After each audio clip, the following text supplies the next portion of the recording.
Mungkin tadi menjawab juga ada pertanyaan, ya bagaimana survei HAIS? Ya kita mensurvei infeksi yang terjadi di rumah sakit. Oke, ini dia. Ya ini balik lagi ke ini, ke slide yang ini. Satu-satu kita keluarkan. Ini secara sistematis. Ya, ini saya buat dulu tahun berapa ya? Tahun 2010 apa 2015? Saya lupa deh.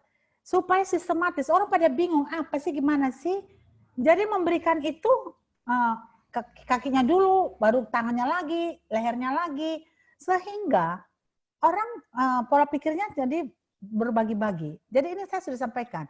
Saya sudah jelaskan kemarin tentang patient safety, kemudian bagaimana kebijakan Kementerian Kesehatan, kemudian konsep HAIS, saya bicara tentang HAIS, konsepnya bisa PAP, IAD, KLAPSI ini ya. Untuk mencegahnya kita lakukan program PPI. Ya, program PPI mulai menerapkan kewaspadaan isolasi.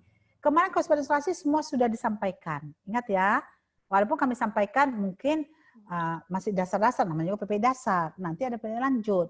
Tapi buat tenaga kesehatan yang bukan bekerja sebagai patient control, cukup dia memahami dasar saja. Ya, dasar saja.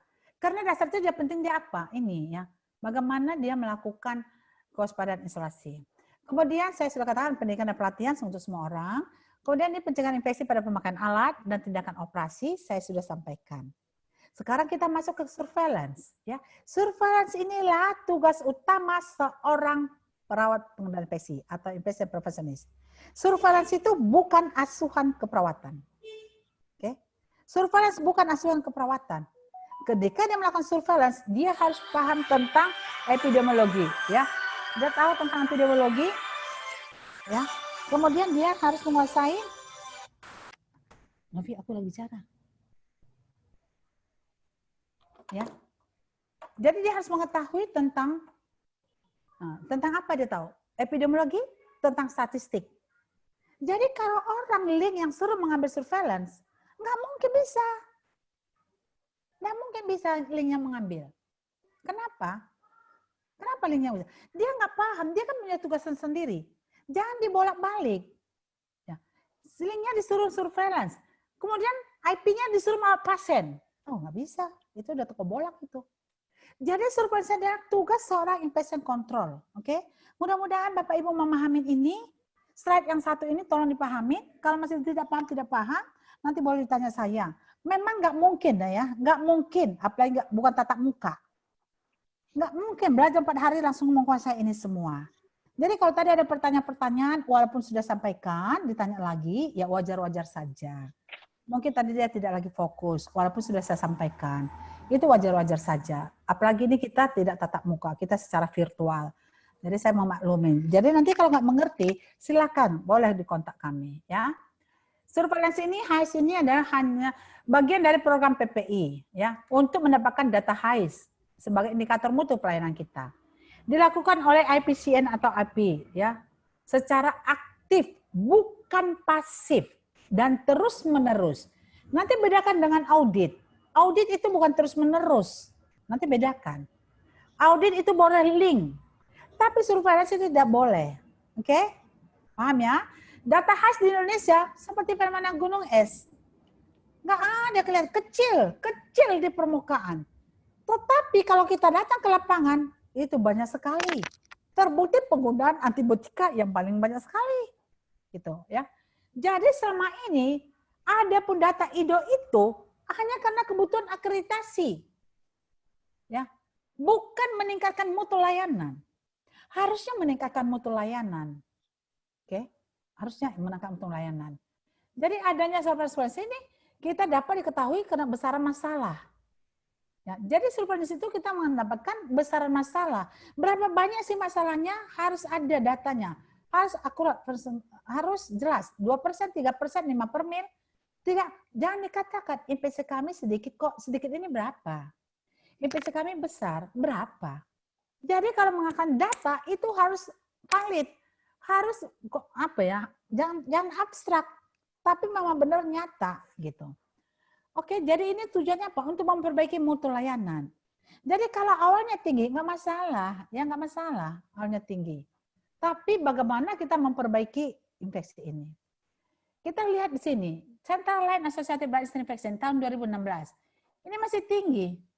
Ya, di operating itu sampai mencapai berapa? 35%. Bisakah klapsi di kamar operasi, di kamar bedah? Bisa. Ini karena masalah pasang infus, pasang sentral lain, masuk bakteri kuman. Melalui apa? Melalui kulit yang tidak utuh tadi. Oke. Ya. Kalau COVID tidak melalui kulit yang tidak utuh, tidak, dia melalui mulut, hidung, mata. Bedakan.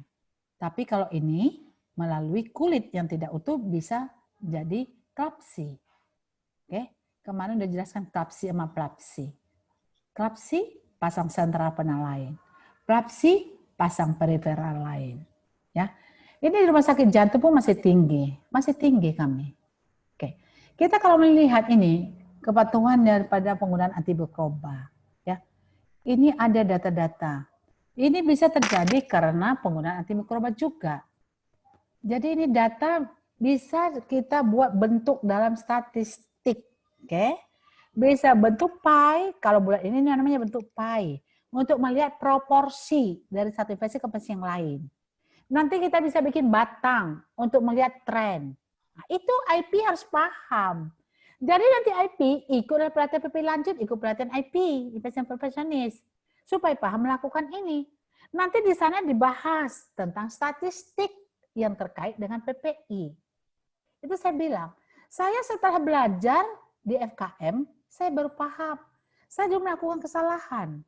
Karena saya tidak tahu membuat grafik. Pendidikan saya masih D3, saya nggak bisa bikin grafik. Salah. Saya bikin, saya contek-contek dari orang, ternyata salah. Ya, ini dia. Ini dari salah satu kesalahan yang saya buat. Kenapa? Ini saya buat. Saya 2001 sampai 2004. Ini pengalaman saya, boleh dong saya share. Ya, boleh dong pengalaman saya share. Biar tahu teman-teman, nggak mudah, nggak gampang. Saya patient control nurse sejak tahun 99. Ya, 2 tahun saya tidak paham.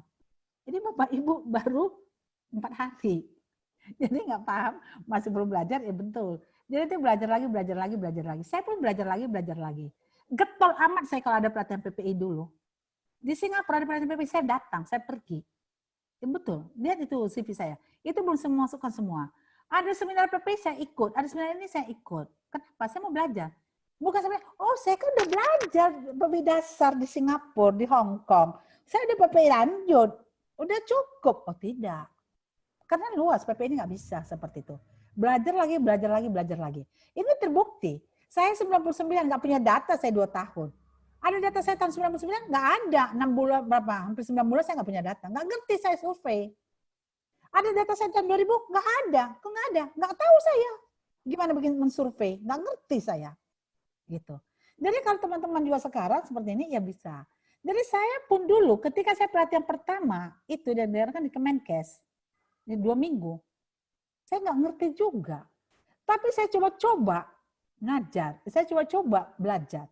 Saya langsung bikin sosialisasi tempat saya. Saya hanya ngajar penanganan linen. Siapa narasumber saya ambil? Yang ngajar itu saya ambil narasumber. Siapa pengajar di situ saya ambil yang bagus-bagusnya. Saya panggil ke rumah sakit jantung. Gitu. Jadi saya dulu ditertawain sama ketua komite saya. Emang kamu bisa ngajar? Emang kamu udah paham PPI? Baru sekali pelatihan sudah ngajar-ngajar. Nggak apa-apa dokter, saya yang rendah-rendah aja kita. Jangan yang berat-berat.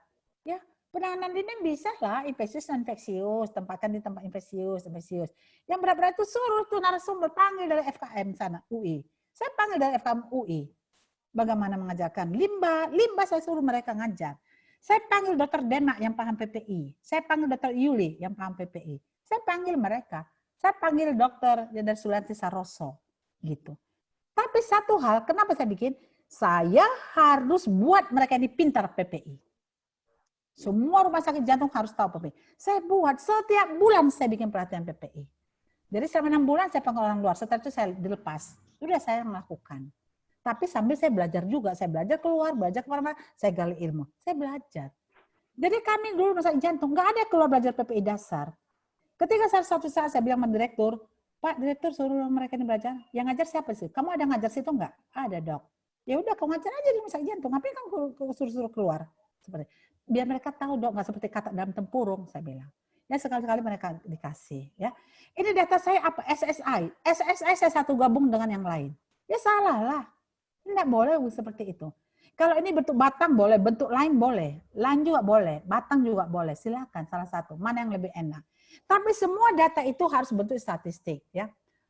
Jadi gini, jadi ada kita luar. Jadi dengan adanya ini PPI, maka kita bisa lah dengan adanya pelatihan ini, ya ini kita lihat incident rate infeksi menurun dari tahun ke tahun. Kita lihat dari tahun ke tahun ada menurun. Dan ini ada komite di bawah PPI. Ada komite PPI di bawah direktur. Nggak boleh di bawah komite. Kemarin saya sudah sampaikan. Terus ada pelatihan, ada sosialisasi, dan sangat-sangat didukung oleh manajemen. Satu hal, kalau tidak didukung manajemen, tidak usah jadi PPI. Karena harus ada dukungan. Kenapa? Untuk membuat kebijakan, untuk membuat keputusan. Ini juga IAD, ini surveillance saya. Kalau kita lihat trennya itu kan menurun, secara garis besar menurun. Dan saya harus jelaskan, kenapa ini terjadi penurunan. Terjadi penurunan kenapa? Kebersihan tangan sudah meningkat. Penggunaan maksimal sudah APD-nya sudah meningkat. Aseptiknya sudah meningkat. Obat suntik kalau bekas sudah pakai tidak dilarang lagi. Dulu kami pakai jarum suntik berapa kali? Hah? Satu jarum suntik bisa 3 hari. Sama teman-teman sekarang kan begitu. 3 hari, 1 jarum suntik. Saya alamin itu sebelum ada PPI. Sesudah ada PPI, saya bilang jangan boleh lagi. Mereka berubah. Enggak berubah. Saya udah kasih data, enggak berubah mereka. Saya kultur itu, jarum suntik itu, saya tunjukkan. Jadi saya presentasi setiap bulan. Ini saya presentasikan tiap bulan di morning report. Jadi saya bilang, ini PPI lagi. Iya, nggak apa-apa. Kakak itu nyosor mulu. Iya, karena PPI bukan urusan saya, urusan kita semua. Urusanmu juga, urusan direktur, saya bilang. Jadi direktur saya mendukung, boleh. Jadi saya setiap bulan itu presentasi hasil data. Dan saya kasih tahu kenapa ini tinggi. Kenapa ini bisa menurun. Oke, jadi kita udah turunkan. Gara-gara kita tidak menggunakan jarum suntik berkali-kali lagi kan. Jadi tidak boleh ya, jangan menggunakan jarum suntik lebih dari 3 sekali. Saya bilang seperti itu. Dulu masih saya bilang, nanti direktur marah kalau kita pakai jarum suntik banyak. Oh, kalau direktur marah, panggil saya. Saya bilang, panggil saya berhadapan dengan direktur. Seperti itu. Itulah orang infection control. Jadi dulu kami pakai jarum suntik berkali-kali. Obat sudah dilarut, tidak diberikan, dimasukkan di kulkas, dimasukkan di tempat obat. Terus nanti saya bilang, disiapkan. Kenapa kamu disiapkan? Iya Kak, siapa tahu nanti ada CPR. Emang ada CPR kenapa? Nggak boleh. Itu nanti menimbulkan infeksi. Nah, nggak gampang, nggak mudah ya ini. Oke, jadi turun. Ini juga ISK. Dulu ISK, pasang kateter urin. Nggak dilepas-lepas. Pasang operasi, naikkan ke atas. Dari atas bawa ke sana. Nanti saya sudah di ruang perawatan baru dilepas. Kenapa saya bilang? Bladder training. Nggak ada bladder training. Nah, mohon maaf ya, jadi IP ini memang harus kencang. Kalau tidak harus kencang. Nanti saya di PPI-nya saya sampaikan. Enggak boleh, saya bilang yang gitu. Kamu harus lepas kalau nggak ada indikasi. Kemarin kan dia bilang kan, berdasarkan indikasi. Tidak ada indikasi, lepas. Kemarin ingat, yang disampaikan kemarin Kauti. Itu saya lakukan. Jadi pasien ke operasi, pasien sudah bisa kencing, lepas. Nggak percaya juga, saya buat penelitian. 40 orang yang nomor ganjil sampai 80. Satu ganjil, saya lepas, pindah. Yang genap, saya pasang, pindah. Ternyata yang terjadi infeksi, yang dibawa infeksinya. Itu, malah dia mengeluh nyeri lah. Karena dia nyeri sakit, nyeri, terjadi perlukaan lah. Jadi yang segera dilepas, nggak terjadi infeksi.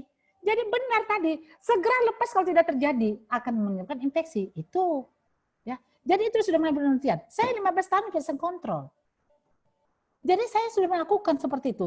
Makanya saya berani juga mengatakan seperti itu. Karena sudah saya alami. Dan apa yang dikatakan di literatur, lepas sebelum kalau tidak dibutuhkan, memang betul. Dan orang harus terlatih. Harus yang terlatih saya buat. Pasang kateter urin 1 kali insersi. Tidak boleh kamu lebih dari 1 kali, saya bilang. Hati-hati. Jangan sampai, apalagi kalau dia masih gadis. Ada kejadian. Gara-gara pasang kateter urin sama gadis, karena seniornya bilang, pasanglah kapan lagi kamu pintar. Akhirnya anak gadis orang tidak perawan. Itu banyak cerita, panjang nanti kalau saya bercerita. Tapi hati-hati ya. Dan melakukan perawatan. Kemarin di Kauti sudah disampaikan kan, bagaimana pada insersi sama maintenance, itu harus dilakukan. Ini saya akan turun karena menerapkan bandage, ya. Turun karena menerapkan bandage. Oke. Ini hanya data, ini juga sama. Ini ada VAP, turun karena menerapkan bandage. VAP kemarin saya sudah sampaikan. Bagaimana terjadinya? VAP saya ambil 2005. Padahal saya pasien kontak tahun 99. 6 tahun kemudian baru saya ambil. Kenapa? Ya saya belajar. Ingat ya, jadi belajar. Ini pasien kontak pertama pun banyak belajar. Sampai sekarang saya belajar. Karena ilmu itu belajar, karena ilmu itu dinamis. Sekarang kita belajar COVID, bagaimana keadaan COVID ini, ya. Nih, ini Ido. Ido saya, tadi saya bilang 2 sampai 3. Dari tahun ke tahun tidak ada berubah, siksak, ya. Nggak bisa. Sama dengan di luar negeri demikian.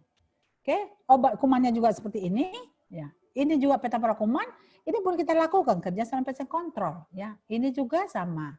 Jadi surveillance adalah pengumpulan data. Kita lakukan ini pengertian ya.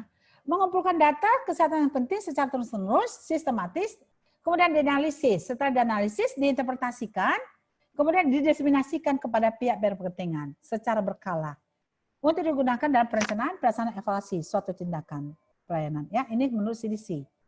Yang nggak usah pusing dulu ya, nggak tahu pun nggak apa-apa. Karena pengalaman saya sesudah pelatihan dasar, masuk dia ke pelatihan EPCN atau EP lanjut, saya bertanya, tolong sebutkan pengertian surveillance. Nggak ada yang tahu. Jadi nggak apa-apa lah, dengar aja dulu. Nggak ada yang tahu. Jadi nanti pun kalau saya tanya, apa belum tahu. Tapi nanti baca-baca buku lah supaya lebih paham, ya. Tujuannya apa? Mendapatkan data HIS untuk kewaspadaan KLB, menilai standar mutu layanan, menilai keberhasilan program PPI, identifikasi adanya bukti malpraktek dan meyakini klinisi, ya. Ini dapat dengan melakukan infeksi kita bermanfaat menurunkan insiden rate HIS dengan melakukan perbaikan-perbaikan dan faktor-faktor penyebabnya, ya.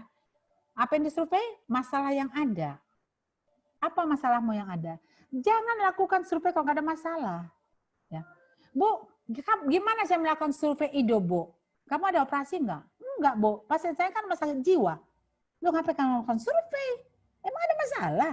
Kamu nggak melakukan operasi, kamu melakukan survei di rumah sakit jiwa? Nah, nggak usah kamu melakukan survei. Terus saya mau survei apa, Bu? Ibu suruh survei, itu dulu saya ditanya. Ibu suruh survei Ido, survei PAP, survei ISK, survei KLAPSI, dulu IAD. Kami nggak ada IAD, Bu. Katanya. Tidak ada kami VAP, Bu, nggak ada ventilator. Jadi kami nggak mensurvei dong, Bu, katanya. Ada masalah kesehatan nggak ketika pasien masuk? Ada, Bu. Masalahnya apa? Gangguan jiwa. Bukan gangguan jiwa yang saya maksud. Ada masalah biologisnya nggak? Contoh, tadinya dia nggak ada panu, jadi ada panu. Tadinya dia nggak ada kudisan, jadi kudisan. Itu di jiwa, saya bilang itu.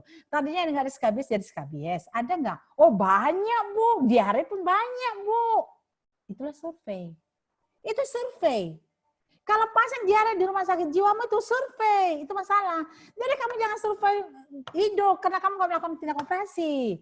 Jangan survei itu KLAPSI karena kamu nggak melakukan pasangan vena sentral, vena sentral, gitu. Jadi masalah yang ada, oke? Oke ya. Jadi Ido untuk rumah sakit umum ada masalah sesar appendektomi, itu yang ambil. Itu yang kami minta dari Kemenkes sesungguhnya. Pokoknya Kemenkes mengharapkan ada data infeksi Ido sama ISK, Ido ISK sama sesar. Tapi itu pun belum kami capai sampai sekarang. Tidak minta yang banyak-banyak. Karena sesar appendik di rumah sakit umum itu selalu ada. ISK kami minta juga. Karena ISK juga banyak dipasang di rumah sakit umum. Ya, kami mintanya tipe A, tipe B juga lah. Belum sampai ke tipe C, tipe D. Nggak ada juga data. Saya nggak tahu nanti bagaimana kami cara melakukan ini. Supaya ini ada data. Kemudian infeksi aliran darah primer. Nah, ini adalah rumah sakit Adang B juga. Oke, kita minta VAP, Karena rumah sakit tipe A, tipe B itu ada ventilator. Oke, infeksi ya, infeksi plebitis, infeksi apa ini ya? Infeksi yang lain. Infeksi ya, infeksi yang lain juga bisa terjadi. Oke, plebitis, decubitus, infeksi khusus, diabetes, skabies ini rumah sakit jiwa. Jadi infeksi VAP itu juga bisa terjadi. HAP, kemana Anda bertanya HAP ya. HAP itu adalah pada pasien-pasien yang tirah baring. Itu kita ambil. Kalau itu saya yang ngambil tirah baring. Kemarin saya sudah bilang, saya nanti yang mengambil yang tirah baring. Karena datanya datanya dibikin bagus-bagus saja. Plebitis dulu saya ambil plebitis. Tapi sekarang kami tidak ambil. Sejak tahun berapa? 2008 kali saya tidak ngambil lagi plebitis. Kenapa? Nggak ada lagi plebitis kami. Kenapa? Sudah bikin perbaikan. Yang memasang tenaseptiknya jelaskan. Kalau tidak bisa masang insersi sekali, suruh orang lain. Kalau dulu sampai dapat, bisa 5 kali, 10 kali, sampai dapat. Sampai peot itu IV kateternya baru diganti. Makanya prebitusnya tinggi. Sekarang nggak lagi. Dekubitus nggak lagi. Kemarin saya sudah cerita. Ya, nggak ada lagi dekubitus. Nggak ada dekubitus masuk rumah sakit lagi. Terjadi di rumah sakit. Karena udah dioverkan pantatnya. Jadi sejak 2008 sampai 2013, nggak ada dekubitus sama prebitus. Kami nggak ngambil lagi. Tapi saya tanya sekarang masih ambil nggak? Enggak, Bu. Karena nggak ada. Sekarang pun mereka bilang tidak ambil. Oke? Tapi kalau di rumah sakit Anda masih ada dekubitus, masih ada prebitus, ambil. Karena itu masalah. Dari masalah yang ada pada saat ini di rumah sakit Anda, itulah lakukan survei. Siapa yang melakukan? Infection control nurse. Yang sudah terlatih, kompeten, punya pengalaman, mendapatkan pelatihan. Bukan link infection control. Kapan dilakukan? Perencanaan setiap tahun oleh komite. Perencanaan surveillance setiap tahun oleh komite PPI. Kemudian pengumpulan data setiap hari oleh infection control. Ini boleh pakai manual atau pakai sistem computerized. Tinggal masukkan. Pakai Google Form juga bisa, tinggal masukkan. Tapi ini satu, kalau hilanglah kamu punya HP, susahlah. Ya, itulah kalau pakai HP. Semuanya ada. Pakai elektronik, mau pakai manual, semua ada untung ruginya. Tapi kalau saya bilang boleh aja kamu pakai HP, tapi nanti pakai backupnya juga kamu pakai di computerized dan pakai simpan di hard disk atau di soft copy gitu. Boleh aja ya, karena itu lebih mudah. Kemudian analisa data setiap bulan oleh efisien bersama-sama dengan komite PPI. Lakukan interpretasi data, diseminasi hasilnya. Hasil ini harus dikasih kepada orang berkepentingan, kepada direktur, kepada dokter yang melakukan operasi, kepada ruangan yang merawat pasien. Kemudian lakukan evaluasi setiap bulan oleh efisien atau IPCD. Oke. Ya. Kemudian metodenya ada di 6 metode. Metode hospital wide tradisional ini sudah ditinggalkan. Ini metode pertama yang dikeluarkan oleh CDC. Ini melakukan survei untuk semua pasien yang ada di rumah sakit kita. Metode inilah yang saya lakukan yang tadi selama 4 tahun. 2001 sampai 2004 saya lakukan metode ini. Jadi yang data saya tadi itu adalah metode surveillance hospital wide. Semua saya ambil. Jadi kalau saya ambil hanya di ICU mungkin lebih tinggi lagi. Kenapa? Karena saya ambil hospital wide sehingga denominatornya menjadi banyak. Ya. Tapi kalau saya ambil hanya di ICU, denominatornya kecil, maka data saya akan lebih besar. Oke. Tapi tidak apa-apa. Kemudian periode surveillance. Periode surveillance ini adalah secara periodik. Saya Januari ambil di rasio anak, nanti Februari saya ambil di sana. Itu nggak bisa, jadi berpindah-pindah. Prevalence, ya prevalence yang lama yang baru juga diambil, nggak usah. Kita ngambilnya adalah target surveillance. Dengan metode hospital wide, kita ambil ke depan. Kita ambil adalah yang saat ini, ya kita ambil ke depan. Outbreak threshold, ini adalah ini kalau terjadi outbreak, MRSA, tidak setiap hari kita ambil MRSA, VRE nggak setiap hari, COVID juga tidak. Tapi pada zaman sekarang adanya outbreak COVID, kita ambil survei, gitu ya. Tahapannya ada perencanaan, pengumpulan data, analisa data, interpretasi, komunikasi, dan evaluasi. Ya. Perencanaan kita kaji populasi pasien. Tadi saya bilang populasi pasien kita apa? Sesuaikan dengan kamu punya masalah. Kemudian kita identifikasi masalah yang ada, apakah ada IDO, apakah ada sesar infeksi, apakah ada itu di jiwa banyak yang diare, banyak yang skabies atau lecet strain bisa saja. Ya. Kemudian buat definisi operasional. Definisi operasional kemarin saya sampaikan. Apa itu kriteria IDO, apa kriteria KUT, apa kriteria KLAPSI, itu sudah ada. Ya.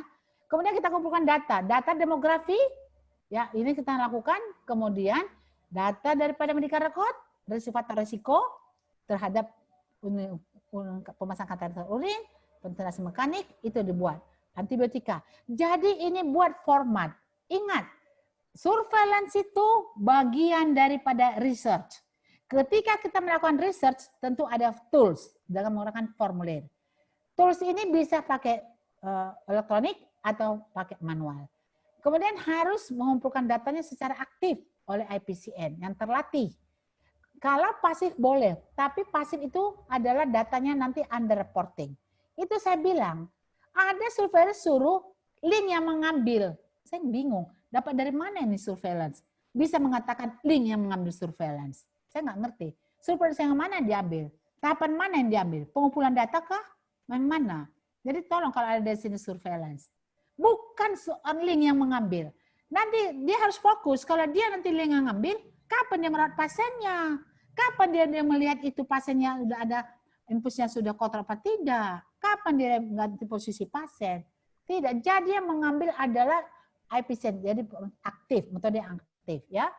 Numerator kita kumpulkan data infeksi. 5 menit lagi ya, Bu.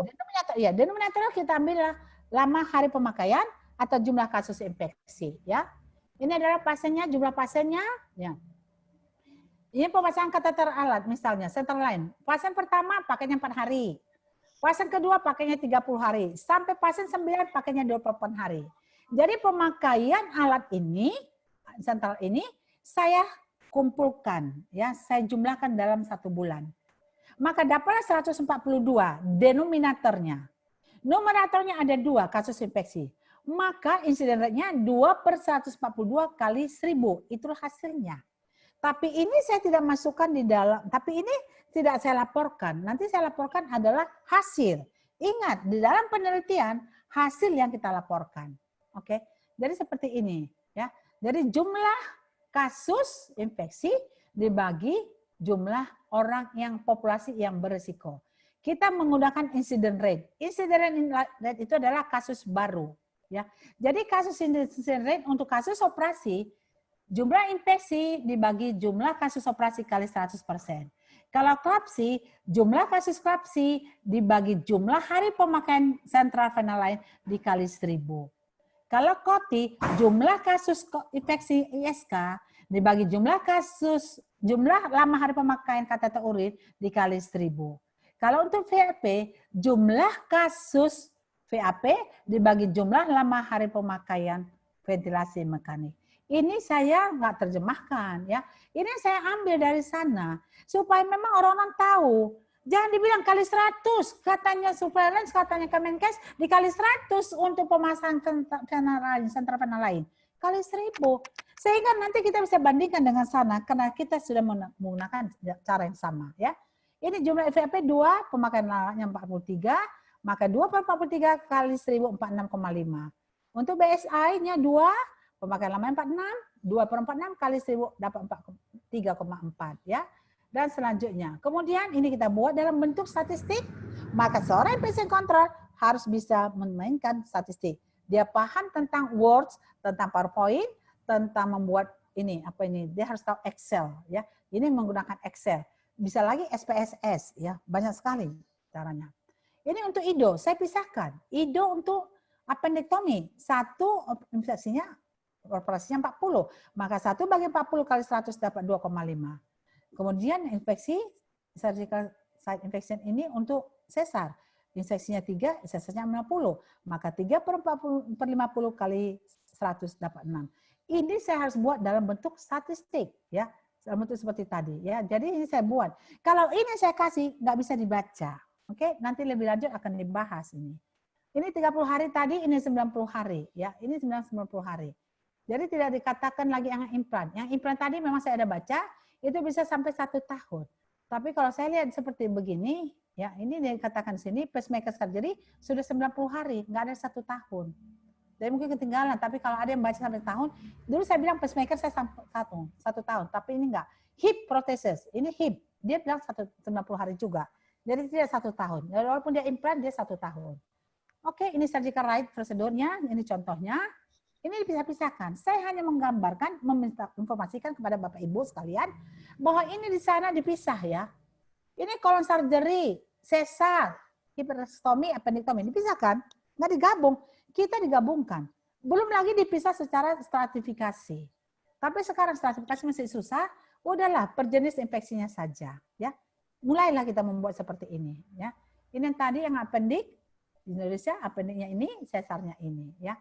Kita bisa bikin pakai nilai kategori risk 0, 1, 2, 3. Ini akan dibahas ketika nanti melakukan pelatihan lanjut atau IPCN. Oke, nanti melakukan interpretasi datanya. Ya, data harus interpretasi dengan cepat dan tepat untuk mendapatkan adanya penyimpangan. Kemudian jelaskan penyebab-penyebab kenapa ini terjadi. Ya. Kemudian komunikasikan kepada pihak berkepentingan, kepada direktur ruangan dan dokter yang bersangkutan. Oke, lakukan evaluasi ketika rekomendasi. Nanti ketika kita interpretasi, kita membuat rekomendasi ya. Jadi kita lakukan contohnya seperti ini, rekomendasinya tadi ya. Rekomendasi kita jelaskan ya. Buat rekomendasi apa? Jadi adapun terjadinya infeksi karena rendahnya kepatuhan kebersihan tangan. Maka rekomendasinya tingkatkan kepatuhan kebersihan tangan. Seperti itu. Jadi rekomendasi kita harus tertuju kepada penyebab masalah tadi. Itu yang kita berikan. Lakukan evaluasi. Surveillance merupakan bagian dari program PPI. Tahapan surveillance perencanaan, pengumpulan data, analisa, diseminasi. Implementasi surveillance sangat menentukan keberhasilan PPI.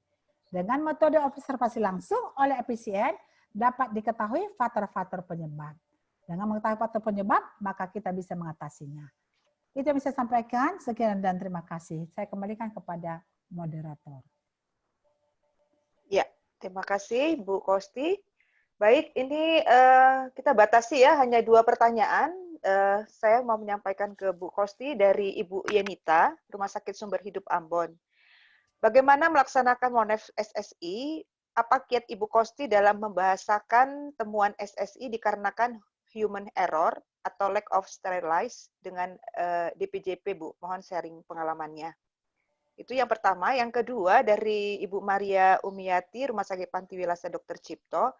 Mohon penjelasan mengapa tidak dianjurkan bladder training. Apakah ada solusi lain selain bladder training? Silakan Bu Kosti. Baik. Jadi Monef SSI. Monef SSI itu tidak di Monef. Monef itu SSI itu disurvei. Dapatkanlah data. Saya Monef monitoring evaluasi terhadap praktikal yang mereka lakukan. Saya Monef terhadap pelaksanaan kebersihan tangan. Saya Monef evaluasi terhadap penggunaan alat pelindung diri. Itu yang saya Monef. Bagaimana saya memonef? Tentu saya punya tools yang ya tidak. Jadi saya buat adalah item yang seharusnya. Jadi sebelum saya memonef memang sudah ada standar. Standar kebersihan tangan sudah ada, ya, standar penggunaan alat pelindung sudah ada. Jadi itu nanti saya lakukan. Kemudian saya lakukan audit kebersihan tangan. Itu. Jadi kalau survei SSI tidak di Monef, tapi di survei. Bedakan survei, bedakan audit, bedakan Monef. Ya, seperti itu. Kemudian untuk human error. Jadi kalau terjadi SSI, cari akar masalah. Ketika mencari akar masalah, barulah kita lihat apakah menggunakan fishbone, tulang ikan. Ya, pakailah fishbone. Pakailah juga 5W. Kalau pakai fishbone, kita lihat dari 6 unsur. Lihat dari mennya, apakah manusianya mennya? Ataukah ada dari materialnya, alatnya? Apakah dari metodenya tidak ada kebijakan, tidak ada pedoman, tidak ada panduan? Apakah dari mennya nggak ada? Apakah dari mesinnya nggak ada? Jadi itu kalau kita mau mencari, itu lakukan penelitian. Lakukan penelitian, kita harus menggunakan fishbone ya atau 5W. Ini tadi saya bilang, ini adalah bagian dari penelitian riset. Ini hanya suatu gambaran. Tapi untuk memastikan ini kenapa, itu harus kita lakukan penelitian. Sehingga tadi saya bilang, ketika saya melakukan interpretasi, itu kemungkinan terjadi karena kebersihan tangan tidak lakukan, karena ini tidak lakukan. Makanya nanti salah satu fungsi dari efisien melakukan riset penelitian. Lakukanlah penelitian. Kenapa infeksinya tinggi? Apakah dari dokternya, apakah dari sini? Tapi kita sudah melakukan hipotesa. Apa itu hipotesa? Dugaan sementara. Kita harus membuat dugaan sementara. Nanti dugaan sementara inilah yang kita buktikan melalui penelitian. Kemudian yang tadi mengenai bladder training. Kenapa tidak bladder training? Tadi sudah disampaikan, kemarin pencegahan KOT. Semakin lama dipasang kateter, semakin berisiko infeksi. Kenapa? Karena itu merupakan benda asing dalam tubuh. Ketika masuk benda asing ke dalam tubuh kita, secara alamiah, imunitas kita mengadakan perlawanan. Maka dia akan mengadakan perlawanan, maka menurunkan imunitas. Kalau turun imunitas, maka kuman-kuman yang masuk dengan jumlah sedikit pun akan terjadi infeksi. Ya. Jadi bladder training itu dipakai, mungkin itu ada karena gangguan. Misalnya pada pasien TURS. Pada pasien TURS itu mungkin itu dilakukan. Tapi sesingkat mungkin harus dilakukan. pelepasannya. Jadi mungkin tur itu juga nggak lama, mungkin hanya 48 jam. Saya punya pengalaman untuk pasien-pasien tur, ya. Saya punya pengalaman pasien-pasien tur. Jadi 48 jam sudah selesai. Jadi memang kita harus perbaiki. Kita lihat nanti sosialnya, kita lihat. Jadi kalau selain dari terus itu tidak lakukan bladder training, jangan alasan bladder training supaya orang pasien tidur. Itu ada di literatur ada. Dikatakan di sana di literatur di luar sana, jangan melakukan pemasangan itu karena demi kesenangan petugas kesehatannya. Tidak boleh. Ya di kita banyak supaya bisa tidur. Itu pengalaman saya juga beberapa puluh tahun yang lalu. Pasang dipasang, kenapa belum dilepas? Orang mereka bilang, saya tanya-tanya, dari jaga pagi bilang jaga sore aja deh, biar kita nggak repot-repot. Nanti dia ganggu-ganggu kita suruh buka. Jaga sore bilang nanti aja dijaga malam. Jaga malam bilang besok aja pagi, nanti kita diganggu-ganggu tidur. Nah, ini salah satu.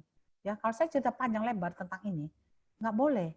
Saya bilang kalau pasien kita megang pasien, saya nggak boleh tidur. Saya nggak mau tidur kalau saya megang pasien. Itu saya. Karena apa? Saya bekerja, saya kan istirahat di rumah. Saya hanya 8 jam, 16 jamnya ada di rumah. Kalau saya tidur, pasien saya jadi infeksi, saya merasa apa ya, tanggung jawab moral saya tidak ada seperti itu. Terima kasih Ibu.